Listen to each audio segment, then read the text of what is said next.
Yo, what's up everyone? Welcome back to the channel.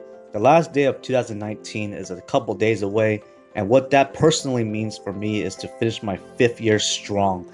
I have endured all the ups and downs when business was at an all-time peak and when days, weeks went by with no business.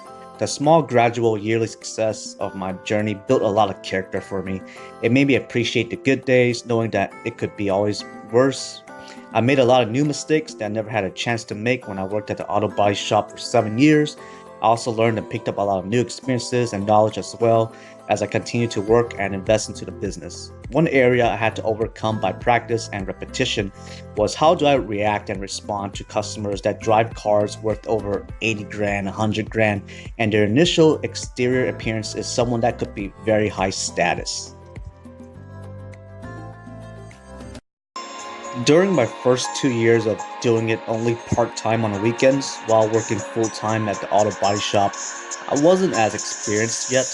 I have cleaned over 1,000 cars during my first 2 years while working at the auto body shop, but it's not the same when if you make a mistake, then you just need to tell your boss, yo, I messed up and I'm sorry, boss. Then you go help fix the problem. Now, I'm 100% responsible for anything that might get damaged. Second, I wasn't as knowledgeable yet compared to now. What I mean by that is the experience you gain by completing each job translates to knowledge and experience. The only way to learn is to actually work on different cars. Third, I wasn't as confident in myself back then. Let me explain. To be able to run a business at bare minimum, you need to have good sales communication over the initial phone call. Then you need to be able to articulate and communicate with the customer in person. After the customer decides to leave the car with you, you need to be confident in yourself that whatever services was agreed on, you can follow through without damaging anything in the process.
After talking to the owner, Holson, we connected by asking each other genuine questions about one another. I always try to establish real relationships with my customers because I treat their cars as if it was my own. By having that mindset, I naturally want to know more about the person, their life story or journey, how they became successful as well, so I can learn from them to apply to my own situation.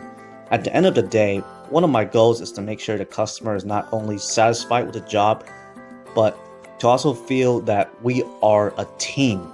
They are not just another number to me, but another person that can be called a friend. If I have a question about something they're knowledgeable about, or if they have a question that I'm knowledgeable about, we can reach out and talk to each other and ask each other for help.